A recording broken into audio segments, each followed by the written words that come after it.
This bird needs no introduction. One or other of its 10 million relatives is found at almost every bird table in Britain, in city, country or suburb.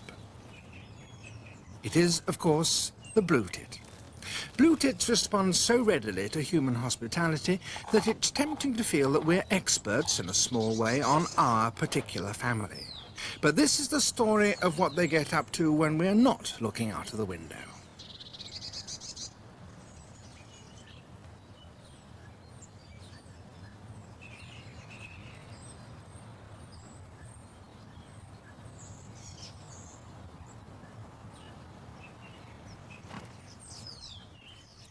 In fact, are we right to think of our bluetits at all? At the moment, there's one cheeky robin, a greenfinch, and the usual gang of noisy starlings.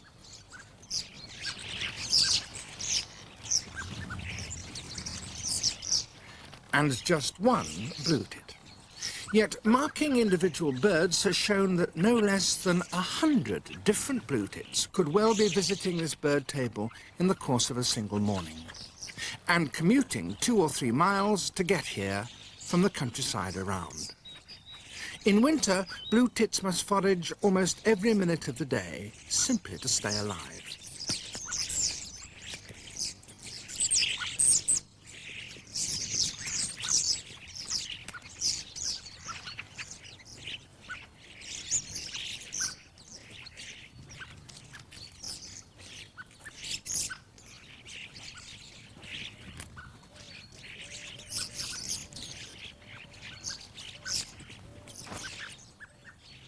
As snow turns into snowdrops, the early risers of the animal world start their year. In the south of England, frogs are already spawning by the end of February.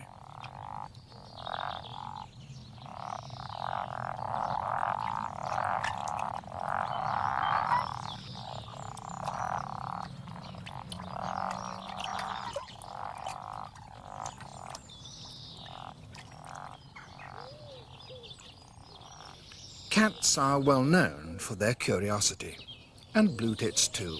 They're always on the lookout for food in unusual places.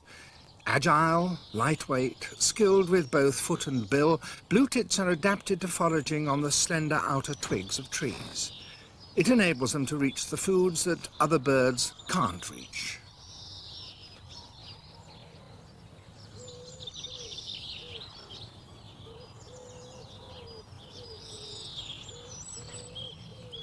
Some bluetits are already paired and have started house hunting. The male shows his mate several sites, but the final choice is hers. Whether she chooses a nest box or a natural hole, the female carries out her own structural survey.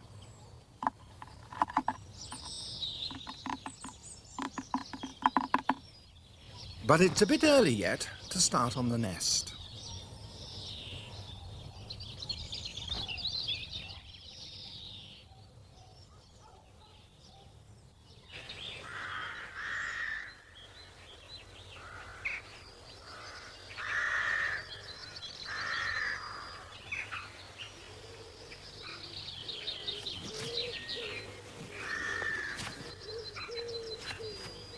April comes, and the nest building starts in earnest.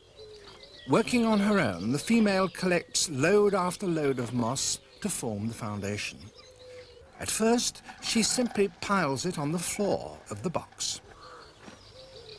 The male just keeps an eye on things.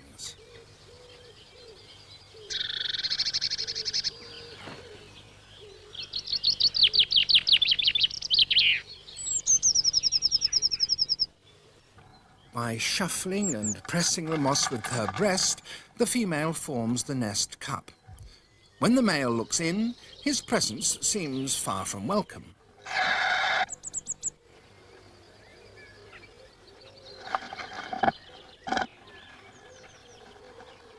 To help her reach breeding condition, the female needs a diet rich in protein.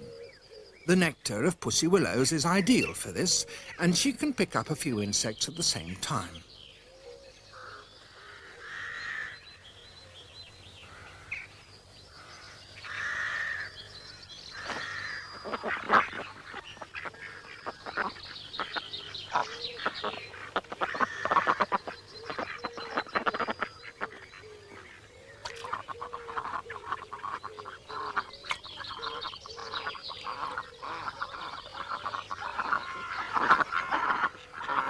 When the female is ready to mate, she indicates it by quivering her wings.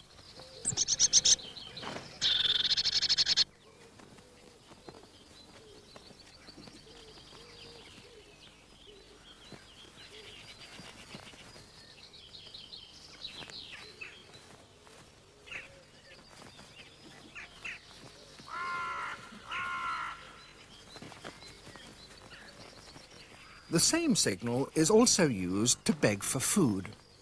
During egg formation, the female needs 40% more food than usual. She can find enough food for herself, but for the extra nourishment needed to make the eggs, she relies on her mate. The male also helps his mate in another important way, and though bluetits are such familiar birds, this has seldom been seen before. He brings her tiny snails. To form the shells of her dozen eggs, the female needs almost as much calcium as her whole skeleton contains. So she turns snail shells into eggshells.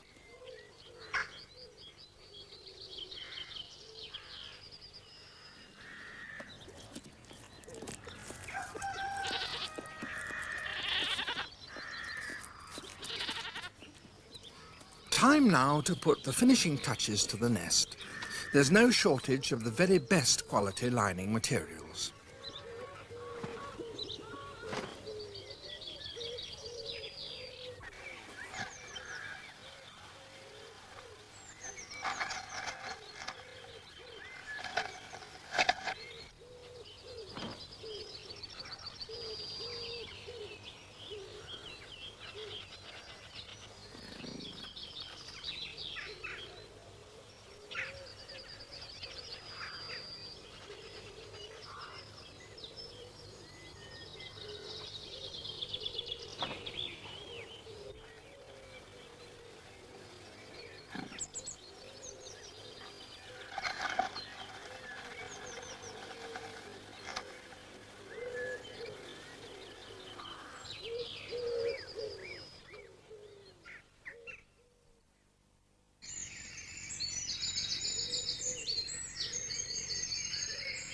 Dawn on a sparkling April day, but the female remains in the nest. The start of egg-laying must be near. The male's foraging is now almost frenzied. He must keep up his own strength to defend the territory as well as feeding his mate.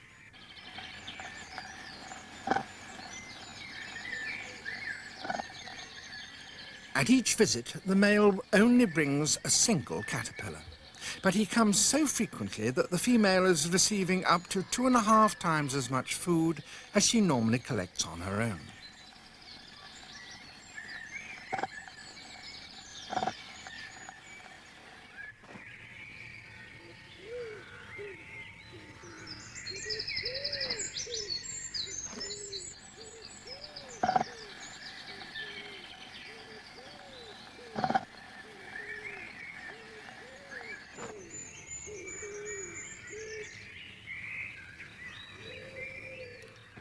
The female is showing signs of discomfort. It looks as if the first egg is on its way.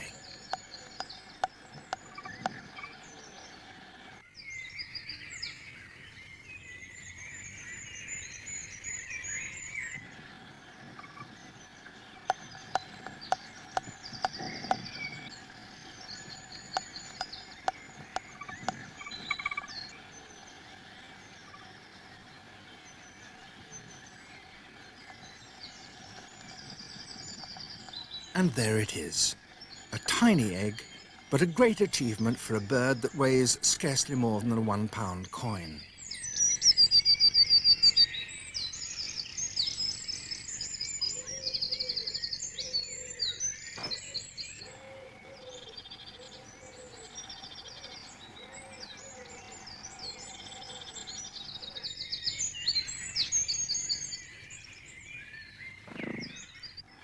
From now on, the female will add 1 egg to her clutch each morning and go to roost each night with the next day's egg ready formed inside her. And the final score turns out to be 10. Now she needs to be on the lookout, especially against weasels. In some areas, weasels destroy up to 2/3 of broods at this stage.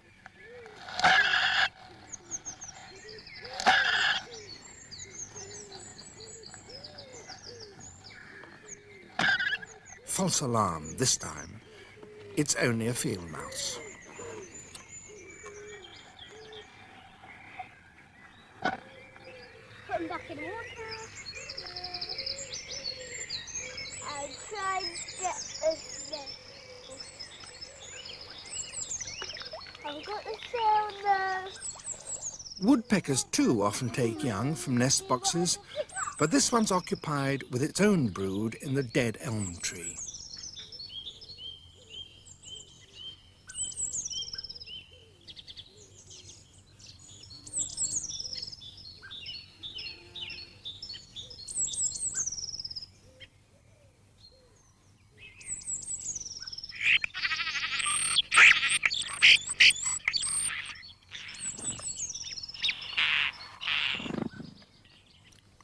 But high in her nest in the bluebell wood is the real villain of the piece, as far as the bluetits are concerned, the sparrowhawk.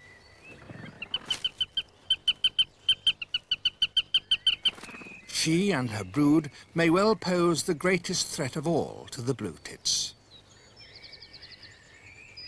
Meanwhile, back in the nest box, great excitement. The first egg has hatched.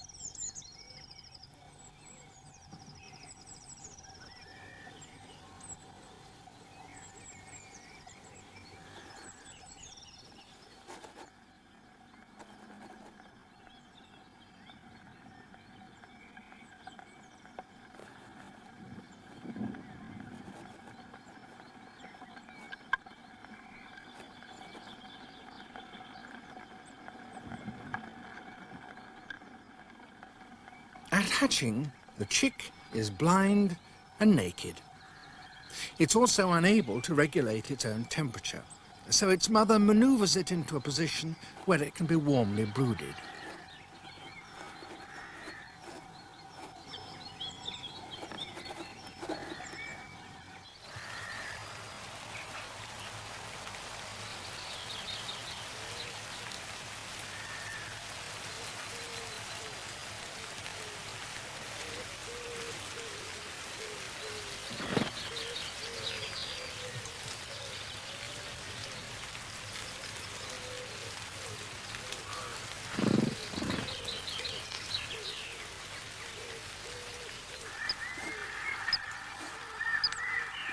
Eight out of the 10 eggs have now hatched.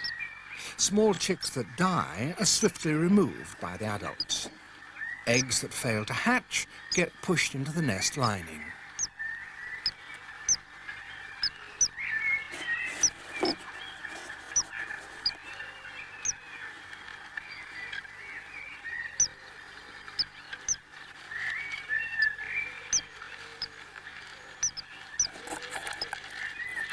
The mother isn't just tidying up.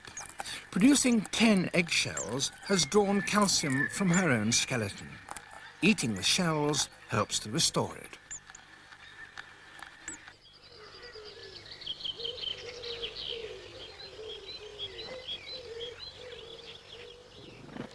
And here comes father with a spider. That isn't just an accident. The parents carefully select the type of food the young need at different stages of their development. Between days 5 and 8, they need lots of spiders. This happens in Britain, on the continent, and in Japan. But as yet, we don't know why.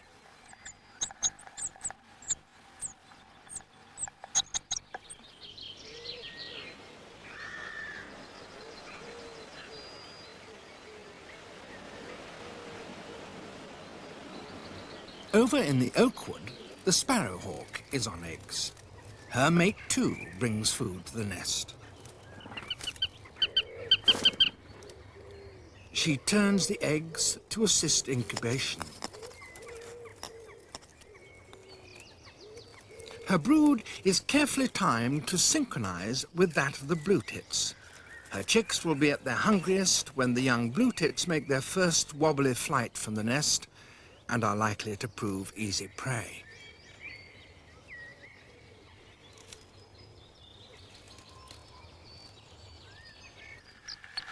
The chicks' eyes have opened. Instead of just leaping up for food, they now beg towards their mother. And the food keeps on coming. By the time they leave the nest, they'll have got through something like 10,000 caterpillars.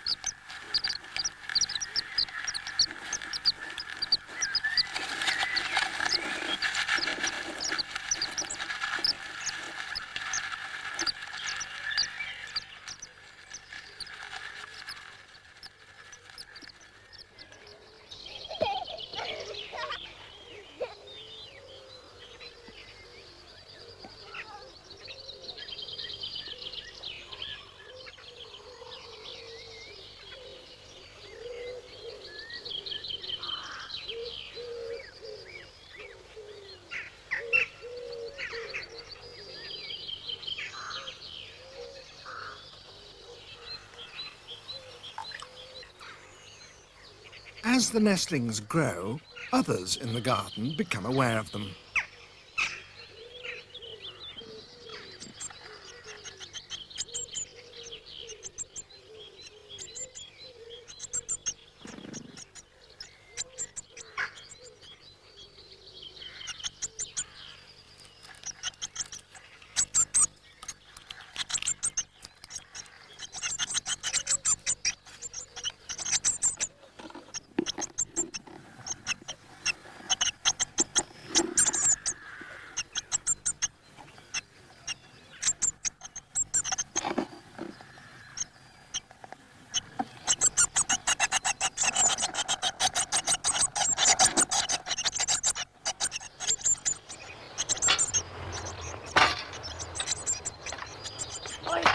Come here.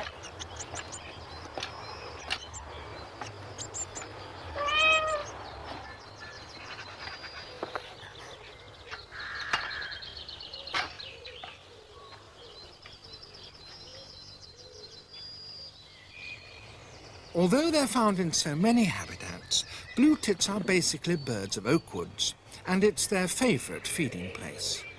No wonder when one of these big oaks can carry up to 500,000 caterpillars.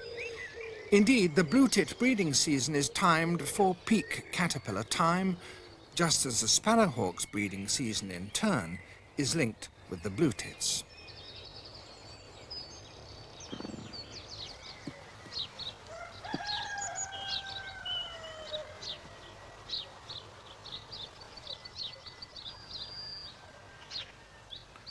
The young blue tits are now 2 weeks old. 7 of them have survived.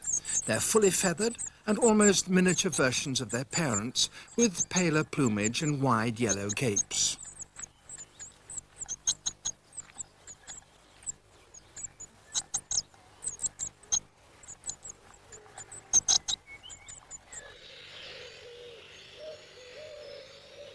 The sparrowhawk's eggs have also hatched. The chicks are now a week old. Their mother feeds them very carefully, tearing the meat and offering a small piece to each in turn.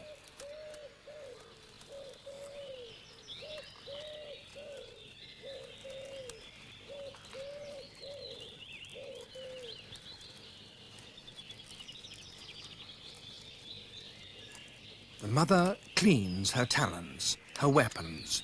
A hawk kills with its talons and only uses its beak as its knife and fork, so to speak, to tear the food.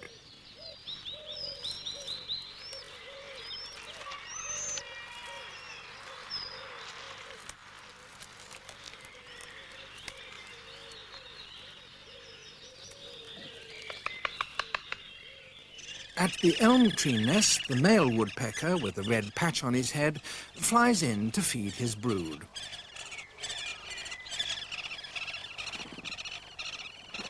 And now the female without a red patch.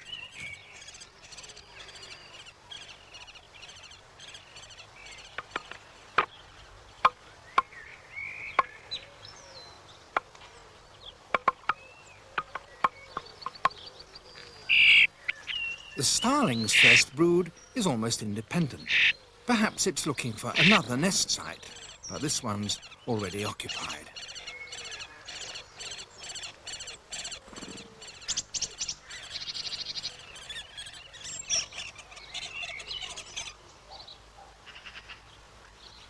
The blue tits are almost 3 weeks old, old enough to leave the nest. Their parents try to tempt them out.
The whole brood is safely out of the box.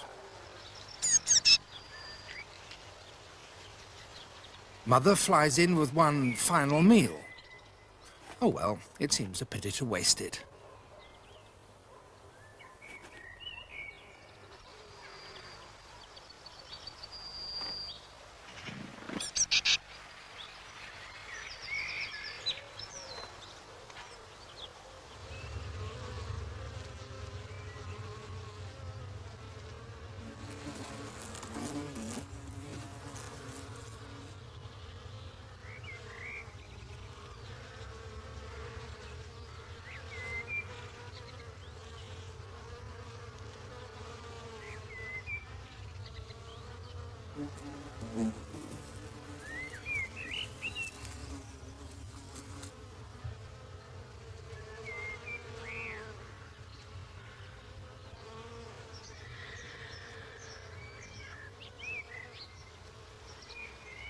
The height of summer, but the blue tits can't afford to relax.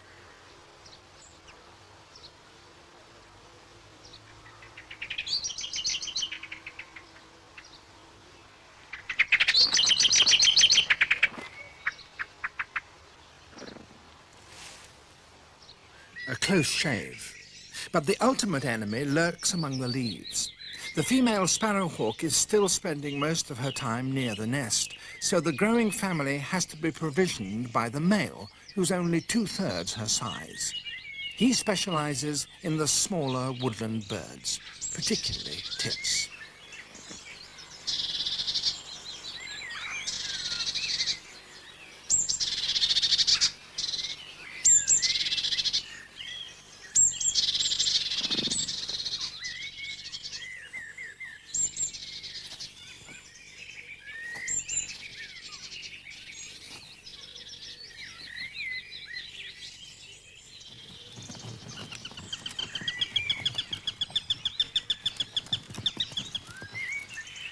The male plucks the blue tit before taking it to the nest.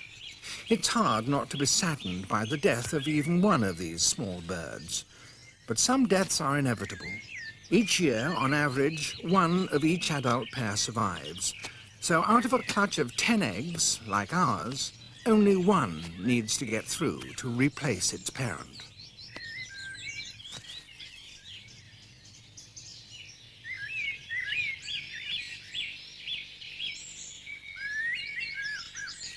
Meanwhile, the sparrowhawks too have their chicks to feed. Already the female on the right is noticeably larger than her brothers.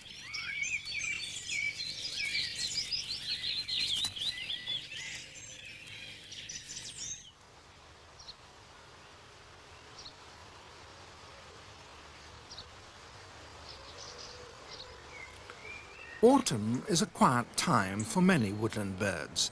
It's a time when young and adult tits alike molt into a fresh set of feathers ready for winter. This year, though not every year, a feast is spread for them. Beech trees only produce seed every few years, but when they do, it's a rich harvest. At this time, blue tits change their diet from insects to seeds and spend long, busy days feeding up on beech mast. They should start the winter well-fed and healthy.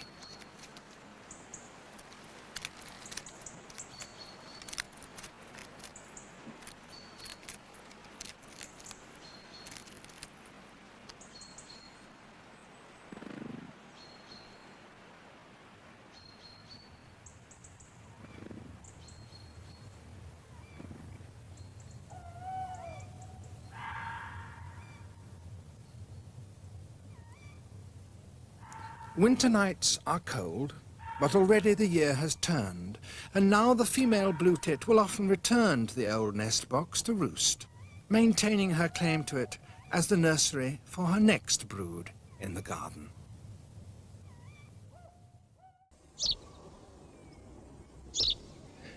Cheerful, lively, full of fun, the familiar house sparrow has many friends, but amongst themselves they can be noisy and quarrelsome. For many people, house sparrows are pretty ordinary birds. The truth is that they can be very special.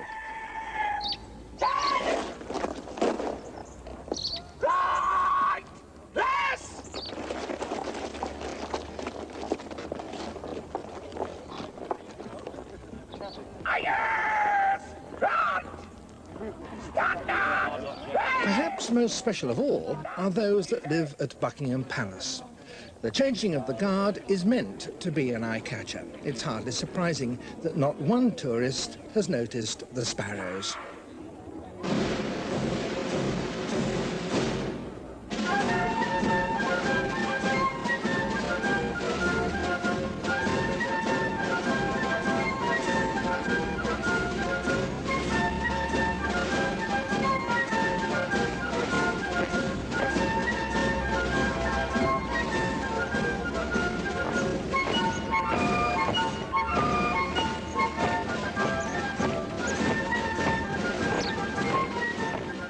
The sparrows stay when most birds would have fled. It's midsummer at St. James's. Already this pair have their second brood of youngsters. A well-grown chick that will soon be on the wing. We look at sparrows when it suits us, but they never lose sight of people. For most sparrows, survival and success depends on us. These sparrows are part of a population that feed and live in and around St. James's Park. Here, perhaps more than anywhere else, it's possible to see that there's a very special relationship between modern man and the house sparrow. It's an association that began around 10,000 years ago, when man first reaped his crops of grain. The seeds ripen when most sparrows have finished breeding. Flocks head for the nearest fields, usually within 3 to 4 kilometers of the breeding colony. Here they feast on a supercrop, wheat, with seeds far bigger and more succulent than the original wild grass first cultivated by man. The modern sparrow is cashing in on the benefits of today's agriculture.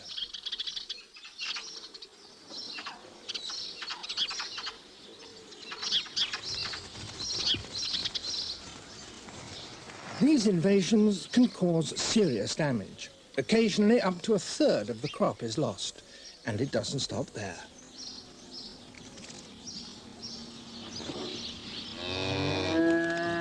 Later in the year, the sparrows find a really luxurious food.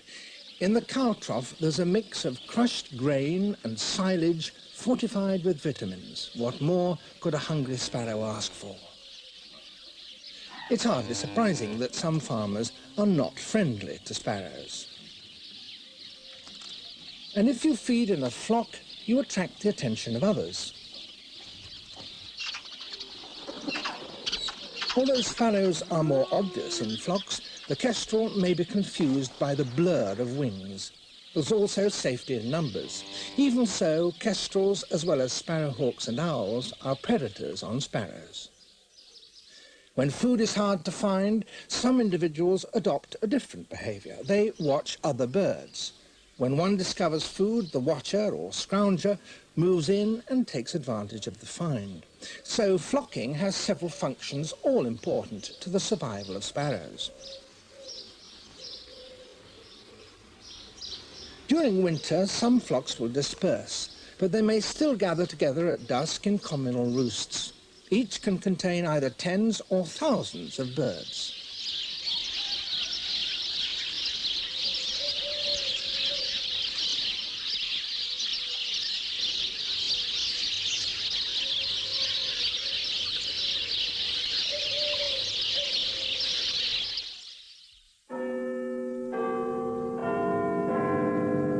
The sparrows of St. James's have spent their winter in town.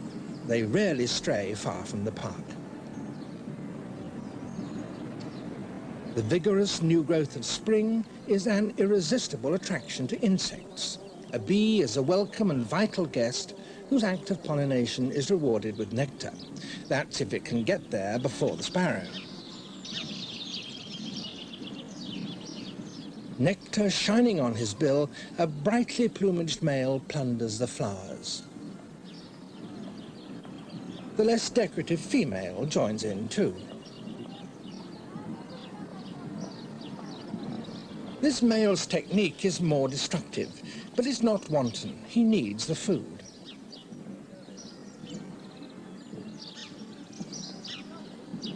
This spring sweetener is a welcome addition to the regular diet of breadcrumbs. London's car parks offer an almost limitless supply. It's a favourite place to eat lunchtime snacks.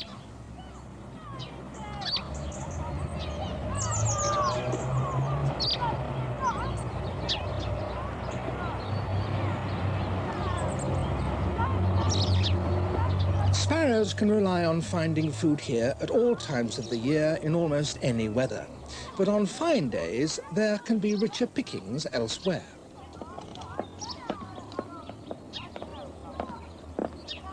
After the nearby pubs close, the sparrows try to clear up before the barman. Bread rolls, quiche, butter, and other delights are there for the taking.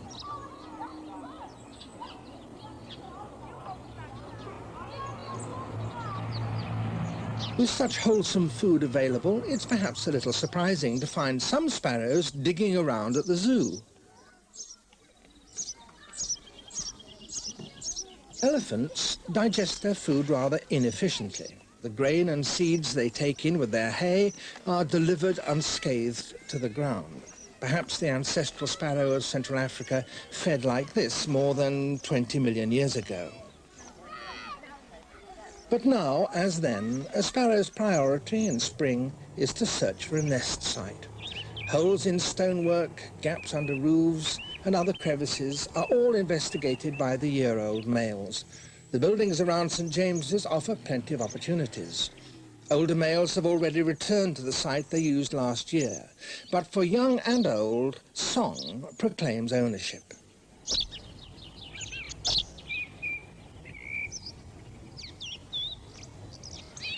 The male wins his female with a special sexual display that shows off his plumage.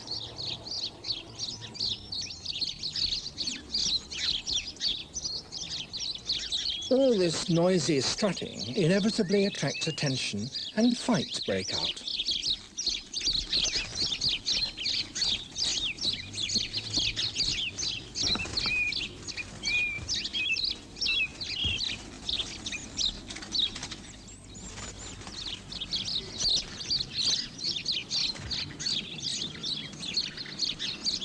This behaviour often occurs in the park, well away from the nest sites.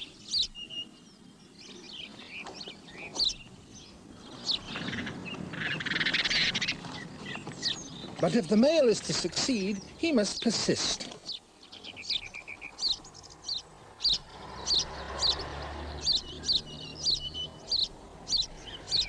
The female, nervous at first, ultimately accepts this male as a mate.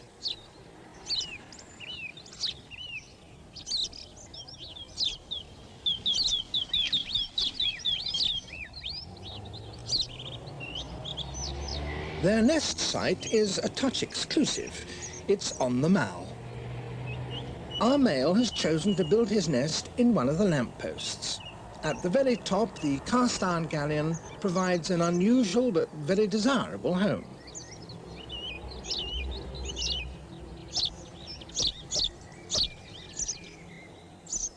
He will continue to proclaim his ownership, if only to keep other males away. But now that he has a mate, the pair of them will build up the nest that he started some days ago.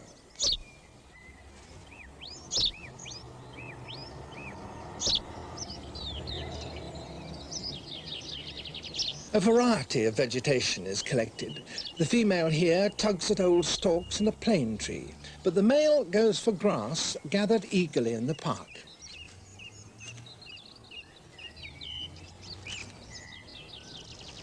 After only a few days, the nest takes shape.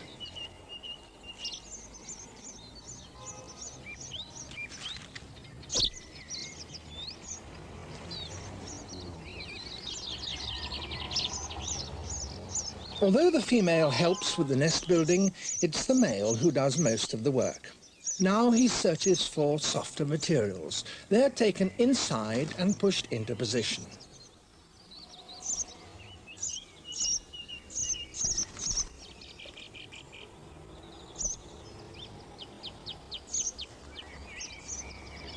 The nest will be built with thousands of items collected in a frenzy of activity, but the sparrows seem tireless. The precision of their return flight to the nest is revealed best in slow motion.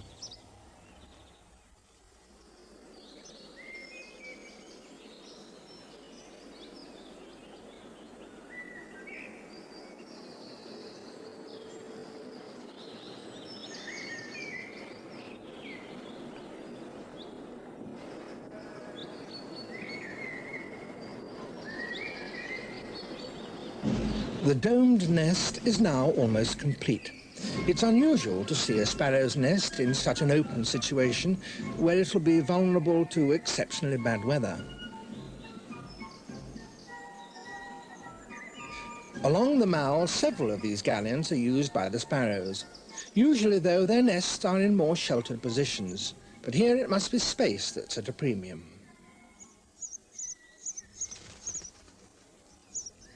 A squeeze to get in, but plenty of room inside.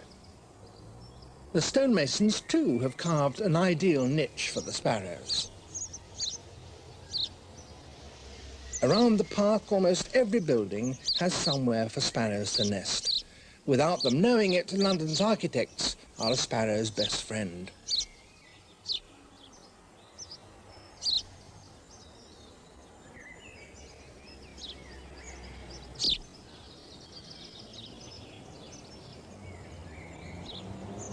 Not far off in Regent's Park, the sparrows have taken to building in the base of herons' nests, a habit which raises no objection from the owners.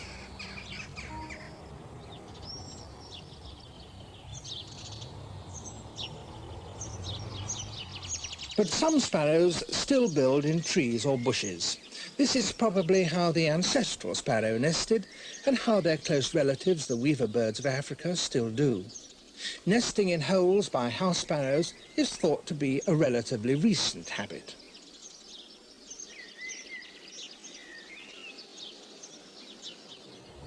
Back at the galleon, our pair are now mating more frequently. Soon the female will be ready to lay her eggs, but before that the nest needs a final touch, a lining of feathers. During this last burst of building activity, the pair will bring in at least 200 feathers. Again, it's usually the male who does most of the work.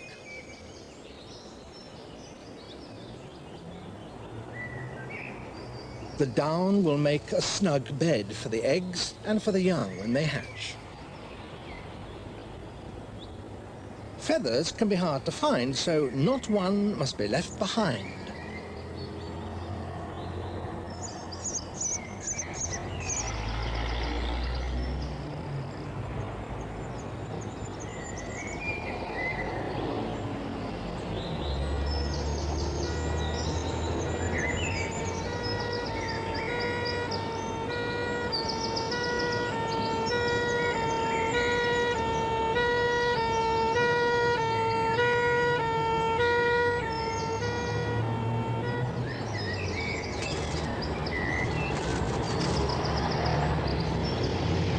About 5 days later, the hen has completed her clutch.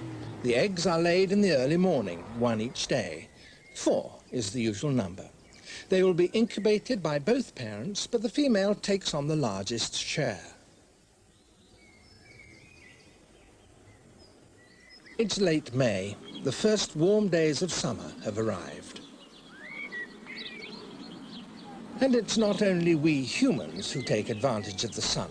Our female, off-duty, enjoys a bask. Sunning is an important part of the bird's feather care, but like us, they also find it very relaxing. A bout of preening usually follows. The sun's ultraviolet rays convert feather oil into vitamin D, some of which the birds will take in during preening. More commonly, though, preening is preceded by bathing in water. Once one starts, there's soon a crowd.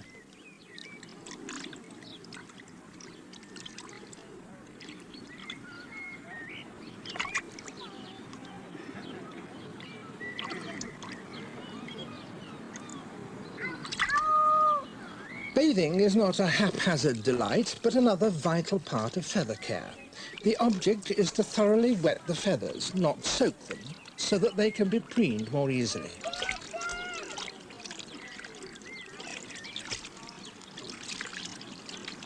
First one end, then the other.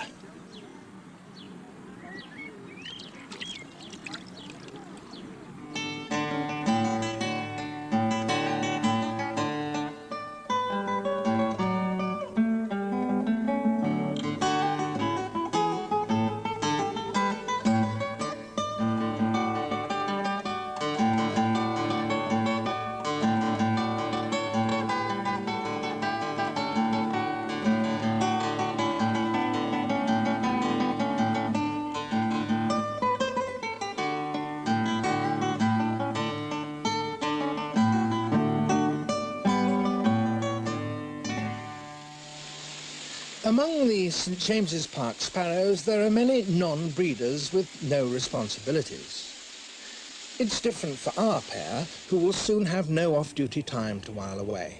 After their 12-day vigil on the eggs, they now face a very active period. During the last 24 hours, all the eggs have hatched and feeding has begun.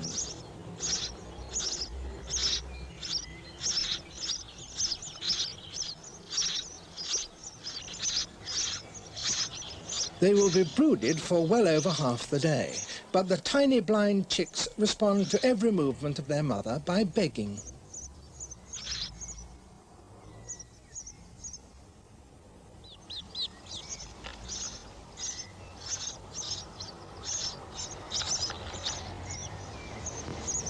Just 4 days later, and already the appearance of the chicks is changing.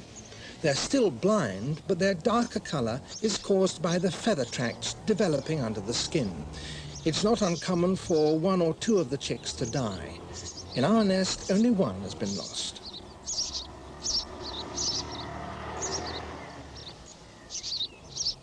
Day 6. With eyes now open, gapes are directed towards the parent.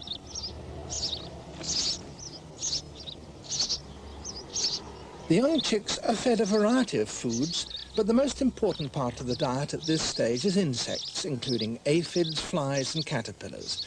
The adults search industriously. They seek them out in the overgrown corners of nearby gardens and on Duck Island in the Park Lake.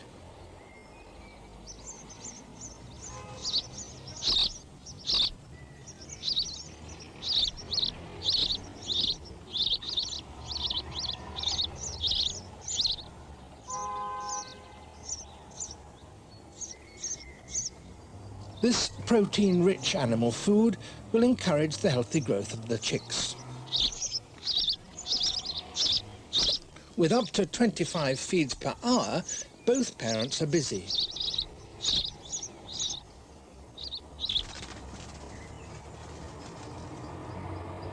Fine weather helps them to keep up the high foraging rate. 8 days old and with appetites bigger than ever.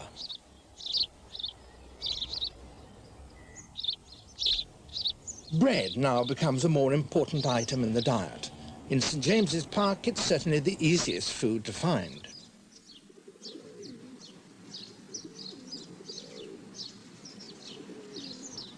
With such handouts, it's no trouble for the parents to satisfy their ever-demanding chicks.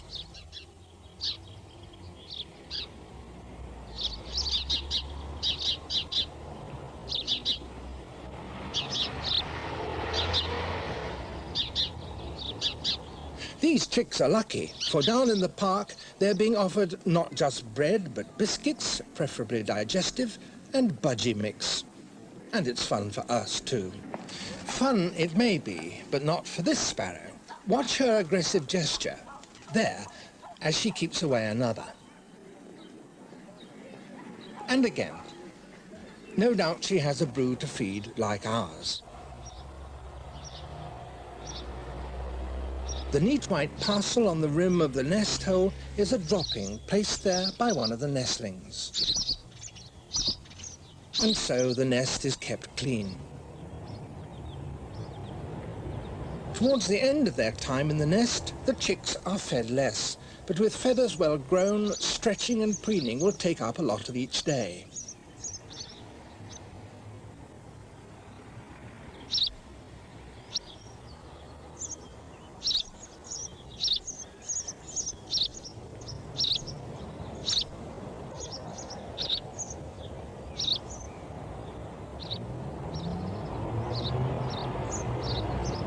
Day 16.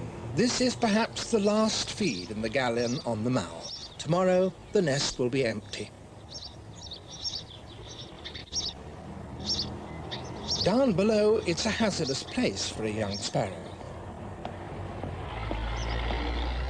Not so much from us, but our cars. They are the main cause of accidental death of sparrows, particularly the inexperienced youngsters. But our chicks are fit and strong. The 100-meter flight down to the lake will be a piece of cake.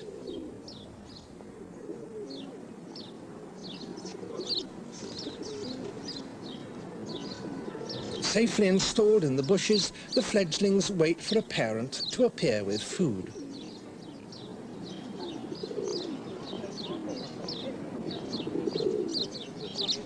Begging motions entice the parent to deliver.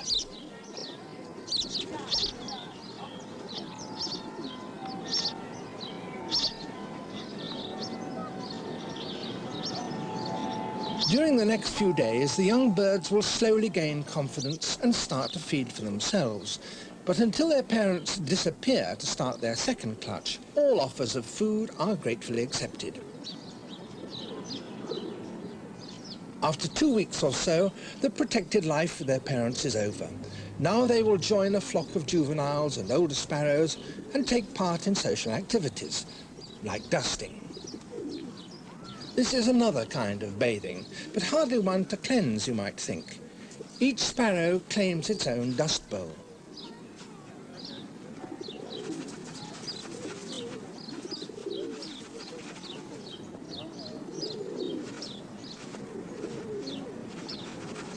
Disputes over favourite bowls are frequent. It's probable that this behaviour stirs up the tiny feather parasites that all sparrows carry.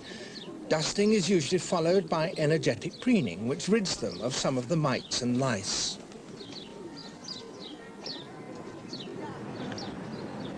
Now fully independent, this juvenile will roam St. James's Park in the months ahead, if it's lucky.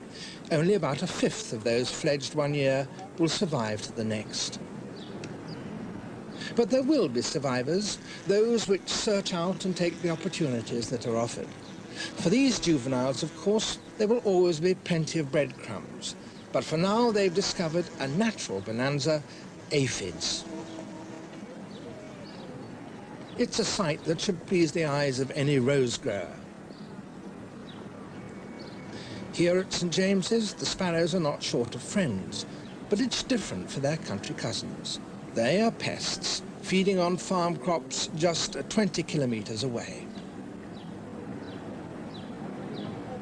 But whatever your feelings, pest or pal, the house sparrow, with its resourcefulness and adaptability, is one of the most incredible successes of the bird world. And with its cheerful, if cheeky nature, it's a success with most of us too.